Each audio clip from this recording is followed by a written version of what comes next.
Welcome to deep inside in SAP ABAP। आज हम लोग एसएपी ABAP में एक नया टॉपिक देखेंगे, वो है टेबल्स कीवर्ड। टेबल्स कीवर्ड क्या काम करता है एंड हम लोग को यूज़ करना चाहिए कि नहीं करना चाहिए, वो आज समझेंगे। Let's get started. So guys, table keyword के लिए टेबल्स यूज़ होता है। इसके बाद क्या लिखना पड़ता है? टेबल्स के बाद हमेशा हम लोग को लिखना पड़ेगा कोई एक टेबल का नाम, मतलब वो ऑलरेडी क्रिएटेड होना चाहिए AC11 में।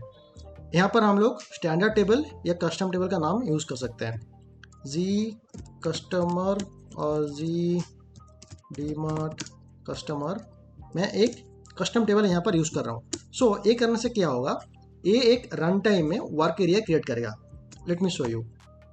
ब्रेक पॉइंट लगाता हूँ यहाँ पर मैं।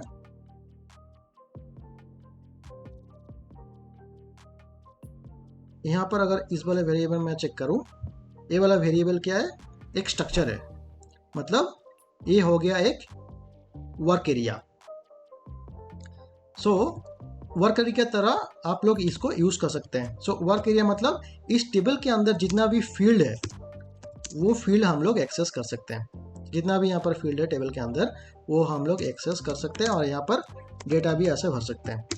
अब वर्क एरिया हो गया। अब वर्क करने के बाद आप लोग यहाँ पर डेटा कीवर्ड यूज़ करके टेबल्स बना सकते हैं।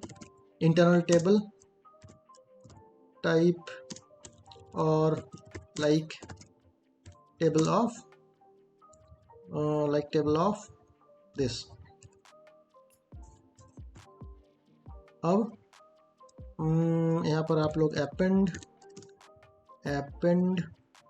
जी DMart customer to item. So same ये वर्क एरिया का तरह काम कर रहा है। यहाँ पर वर्क एरिया में यहाँ पर कोई एंट्री यहाँ पर डाला, वर्क एरिया क्रिएट हुआ, कस्टमर आईडी, और उसके बाद मैं इंटरनल टेबल में उसको भर दिया। So same as work area की तरह टेबल्स कीवर्ड यूज़ होता है।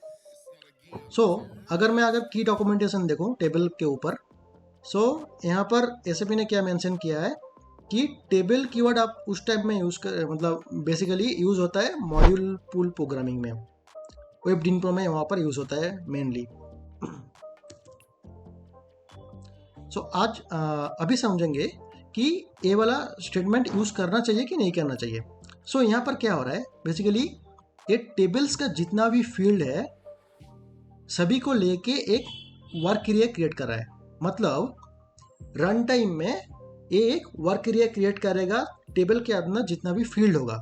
सो इस हिसाब से देखा जाए, आप लोग अगर यहाँ पर कस्टम के जगह अगर कोई स्टैंडर्ड टेबल यूज़ करते हैं, सो उस टाइम में स्टैंडर्ड टेबल के अंदर मैं यहाँ पर एक स्टैंडर्ड टेबल यूज़ कर रहा हूँ, CRMD ऑर्डर ADMH। सो ये हो गया एक स्टैंडर्ड टेबल CRM के अंदर। सो इसमें क्या होगा, इस टेबल के अंदर जितना भी फील्ड है, अगर 100 फील्ड होता है, सो 100 फील्ड को लेके एक वर्क एरिया क्रिएट होगा, जो बिल्कुल भी मेमोरी एफिशिएंट नहीं है, क्योंकि आप लोग वेरी रेयरली इतना सारा फील्ड को लेके प्रोसेस करेंगे। रिपोर्ट के अंदर इतना सारा फील्ड को लेकर प्रोसेस नहीं होता है। बेसिकली 10-11 जितना भी होता है उस फील्ड को, इतना भी फील्ड को लेके प्रोसेस होता है।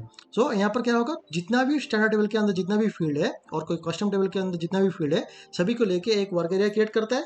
सो इससे मेमोरी एफिशिएंसी कम हो जाता है इसमें। सो ये वाला स्टेटमेंट हम लोग जितना ज़्यादा अवॉइड कर सकते हैं उतना सही रहेगा। सो यही था आज का वीडियो। आप लोगों को अगर कुछ डाउट होगा तो प्लीज़ कमेंट करिए। मिलते हैं नेक्स्ट वीडियो में।